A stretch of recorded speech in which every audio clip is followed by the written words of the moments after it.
मैं रेनू जैन सिरसा अनाज मंडी 24 नंबर में रहती हूँ।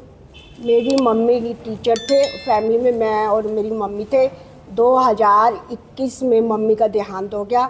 मैं उनकी इकलौती बेटी हूँ। वो 2004 में रिटायर हुए थे और 2005 में हमने प्रदीप जैन ने हमें काला वाली देसू रोड पर एक ज़मीन दिलाई थी 650 गज। उसके बाद उसी के घर रजिस्ट्री पड़ी थी। इतना हमारा प्यार था कि हमने उसी ने ही वो रजिस्ट्री बनवाई, इंतकाल वगैरह से बनाया। हमें तो ये भी नहीं पता रजिस्ट्री होती क्या है, ना उसने साइडें लिखवाई। इतना विश्वास था, उनके घर ही पड़ी थी। 2011 तक हम बीच बीच में चेक करने जाते थे, जो हमें प्लाट दिखाया था 650 का। और फिर 2011 में प्रदीप का फ़ोन आया कि आपका प्लाट किसी ने बेच दिया है। एक्चुअली में प्रदीप ने ही बेचा था। प्रदीप ने 650 मेरी गज और 650 कोई साथ वाला पड़ोसी था, उसको मिला के उसमें 12-13 प्लाट काट के उसने सारे बेच दिए हैं। मेरे पास अब नई लेटेस्ट रजिस्ट्री है, इंतकाल है और फद्र है, नई लेटेस्ट।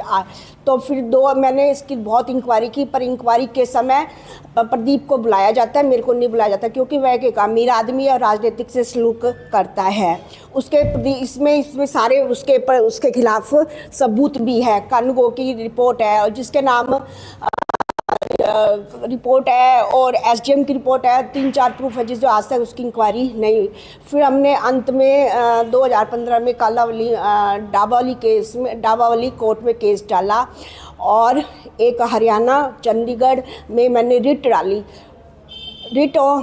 सबूत होने के कारण भी उन पे एफआई दर्ज आज तक भी नहीं हुई है।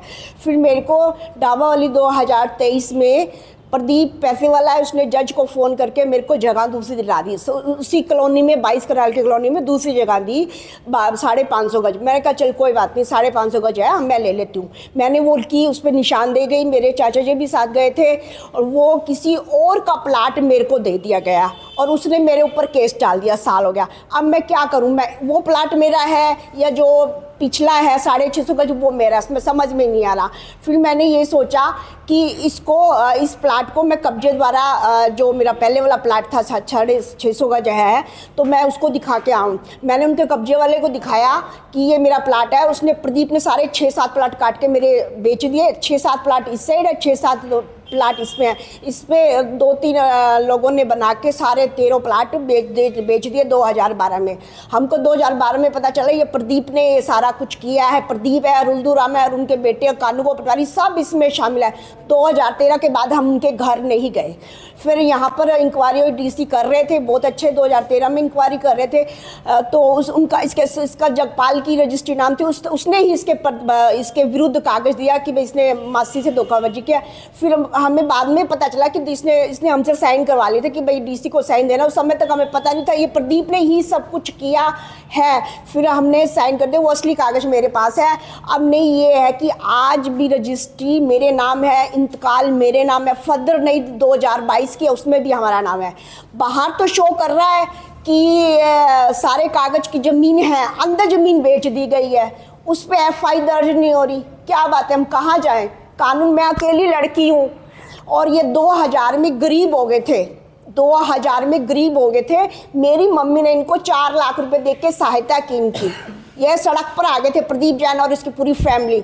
तो मम्मी ने इनकी सहायता की। वो हमारे ब्याज के थ्रू 7 लाख रकम बन गई। उसने मुझे 7 लाख नहीं दी, रकम दी, उसके बदले मेरे को ज़मीन कहीं पास में दिला दी। वो भी ज़मीन मैंने बहुत मुश्किल से बढ़िया। ये आदमी एक फ्रॉड है और झूठा, और जिसने एक लड़की और माता पिता से धोखा किया अपनी मासी बनाकर, इसके विरुद्ध एफआईआर दर्ज होनी चाहिए और मेरी पूरी ज़मीन दिलानी चाहिए। मैं यही कोशिश करती हूँ कि मुझे कानून का सहारा मिले और मेरी एफआई दर्ज हो और मेरे को मेरा प्लाट दी जाए। बस इतना ही कहना चाहूँगी। मैं इसके बारे में थोड़ा सा बात कहना चाहूँगा और इसलिए कहना चाहूँगा कि जब ये प्लाट अलाट हुआ, वहाँ जो भी अधिकारी आए अलॉट करने के लिए, निशानदेही देने के लिए, वो जानबूझकर किससे पैसे लिए, किसने दिए, उसकी वजह से वो सही जो है अलॉटमेंट नहीं हुई, जिसकी वजह से और ये परेशान हो रही है। और आज तक इतनी लिटिगेशन में पढ़ने के बावजूद भी, कचहरी के धक्के खाने के बावजूद भी इसको जो है न्याय जो है मिल नहीं रहा। तो जो कंसर्न जो भी अधिकारी हैं इस बात को नोट करें। अगर वो एक गरीब जिसके माँ बाप नहीं हैं, कहीं भी अप्रोच नहीं कर पाती और दूसरा आदमी अप्रोच कर पाता है और उसकी वजह से ये परेशान है, तो ऐसा नहीं होना चाहिए। ये व्यवहारिकता भी नहीं है और ये सरासर जो है अन्याय है। और एक बात और कहना चाहूँगी, जब हमारे कब्जे वाले आदमी गए इनके पास कि भाई वो ज़मीन है बेचने के लिए, तो इन्होंने मेरे और 2013 के बाद हम इनके घर नहीं गए। असली रजिस्ट्री इनके घर ही पड़ी है अभी तक, हमारी असली रजिस्ट्री इनके घर पड़ी है और इन्होंने हमारे झूठे मम्मी और मेरे दस्तावेज पे साइन करवा रखे हैं। ये नहीं पता क्या कागज़ है, कुछ नहीं है। अगर आप ये सोचो मैंने दस्तावेज पे मम्मी और मैंने साइन किए होते तो मैं 8 साल से डबल धक्के क्यों खा रही हूँ, इतनी परीक्षा और इतनी कठिन तैयारी क्यों कर रही हूँ। हमने कोई साइन नहीं किए कागज़, मेरी मम्मी और मैंने, इनके इन्होंने फ्रॉड कर रखे। मुझे पूरा अन्याय दिया जाए और मुझे प्लीज़ आपके हाथ जोड़ के प्रार्थना, मेरी आवाज़ उठाई जाए। और वो जो प्रदीप ने झूठे साइन और मेरे और मेरी मम्मी के कर रखे हैं कि हमने इसको प्लाट देने का, बेचने का इसको वो दे रखा है, ये बिल्कुल ही झूठ है। ये रजिस्ट्री इंतकाल फर्दर नए हैं, अभी निकलवाए हैं और ये सब कुछ बोल रहे हैं। इससे ज़्यादा मैं क्या बोलूँ। मैडम प्रदीप जैन है, वो आपके ब्लड रिलेशन में है? डॉक्यूमेंट दिखा दे, कंसर्न डॉक्यूमेंट। वो मेरी मम्मी के मामा जी का धोता है, रिश्तेदार पड़ता है हमारा। कितनी पूंजी का आपने प्लाट लिया था? हमने उस समय 4 लाख इसको प्रदीप को दिए थे और इसने करोड़ों का 2013 में हमारे सारे प्लाट बेच दिए। अब अगर आपकी इस पे सुनवाई नहीं होती तो हाँ। आगे आपका क्या स्टेप रहेगा? मैं कोई ना कोई स्टेप उठाऊंगी। मेरा कोई भी सहारा नहीं है जीने का, मेरे पास यही एक प्लाट है। मैं कहाँ जाऊँ? मुझे मुख्यमंत्री से और सब अधिकारियों से प्रार्थना है कि इसके प्रति एफआईआर दर्ज की जाए और इस केस की पूरी इंक्वायरी की जाए। सच क्या है, सच सामने लाया जाए। अगर आज ये बात है तो शुक्र, मेरी मम्मी की मेरी पेंशन बंद गई है, मैं अपना गुजारा कर रही हूँ। थोड़े मेरे चाचा जी वगैरह सब मेरे से हेल्प करते हैं, इसलिए मैंने आवाज़ उठा ली। एक गरीब आदमी तो बिल्कुल नहीं मारा जाएगा। और मैंने 48 साल अपने जीवन के धर्म के सिरसा को दिए, अपना धर्म पे रिश्ता निभाया। अगर मैं अभी तक सीधे रास्ते तक ना चलती, अगर उल्टे रास्ते पे चलना होता तो मेरा प्लाट कब का निकल जाता। इसलिए प्रार्थना है कि मेरे को न्याय दी जाए, आगे कोई भी ना मैं आपराधिक ना बन सकूं। मेरा एक ही प्लाट है, जीने का सहारा है ये मेरा, और मेरी उम्र 38 साल हो गई। अब मैं इतना नहीं घूम सकती हूँ। बस यही कहना चाहूँगी, मुझे न्याय दीजिए। आपने कहा कि कोर्ट में मामला है, तो कोर्ट का कोई अभी तक निर्णय आया?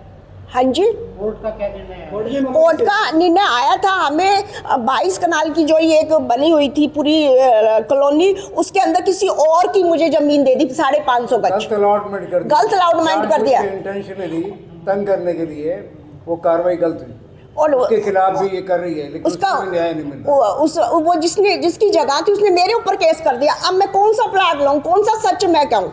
ना मुझे पुराना प्लाट मिला मेरा, ना ये मेरा प्लाट मिला।